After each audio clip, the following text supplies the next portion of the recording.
আপোনাৰ পত্নীয়ে সন্তানক বিদ্যালয়লৈ অনা নিয়া কৰে নেকি? তেন্তে সাৱধান, কিয়নো ধমধমাত অসংযত অৱস্থাত দুই বিবাহিত পুৰুষ মহিলা। ৰাইজে আবদ্ধ কৰি গোটালে আৰক্ষী। বান্ধৱীৰ স্বামীৰ সৈতে অবৈধ প্ৰেম কৰি ৰঙাঘৰত সোমাল দুই প্ৰেমিক প্ৰেমিকা। আপোনাৰ পত্নীয়ে সন্তানক বিদ্যালয়লৈ অনা নিয়া কৰে নেকি? তেন্তে সাৱধান, বিদ্যালয়লৈ সন্তানক পত্নীয়ে অনা নিয়া কৰোঁতে আপোনাৰ অজ্ঞাতে পৰিব পাৰে অবৈধ প্ৰেমত।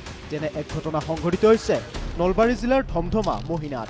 ধমধমাৰ এখন ব্যক্তিগত খণ্ডৰ বিদ্যালয়লৈ সন্তানক অনা নিয়া কৰোঁতে দুই মহিলাৰ গঢ়ি উঠিছিল বন্ধুত্ব, আৰু তাৰ পিছতে এগৰাকী বান্ধৱীৰ সৈতে আনগৰাকী বান্ধৱীৰ গঢ়ি উঠিছিল হিয়া দিয়া নিয়া।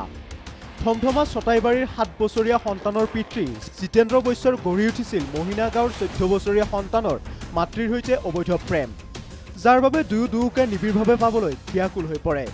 অৱশেষত বৃহস্পতিবাৰে বিদ্যালয়ত সন্তানক থৈ আহি প্ৰেমিক প্ৰেমিকাহালে বৰষুণৰ সুযোগ গ্ৰহণ কৰি জংঘলৰ মাজত বন্ধ হৈ থকা এখন বিদ্যালয়ৰ ভিতৰত অসংযত অৱস্থাত থকা অৱস্থাত ৰাইজে কৰায়ত্ব কৰি গোটাই দিয়ে ধমধমা আৰক্ষীক।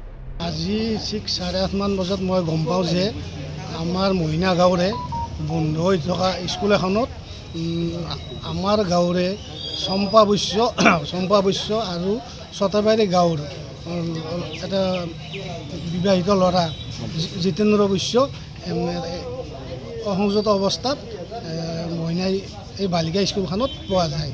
তাৰপিছত ৰাইজে খবৰ দিয়াত ধমধমা আৰক্ষী যায়, দুজনকে আৰক্ষী থানালৈ আজি বহু দিনৰ পৰা চলি আছে অবৈধ প্ৰেম। দুগৰাকী বিবাহিত ক'ত আছে এতিয়া বৰ্তমান ধমধমা আৰক্ষী চকীত আছে। ইতিমধ্যে ধমধমা আৰক্ষীয়ে প্ৰেমিক প্ৰেমিকাহালক সোধপোছ অব্যাহত ৰখাৰ লগতে স্বাস্থ্য পৰীক্ষাৰো ব্যৱস্থা কৰে। ইফালে সমগ্ৰ ঘটনা সন্দৰ্ভত অঞ্চলটোত প্ৰতিক্ৰিয়া অব্যাহত আছে।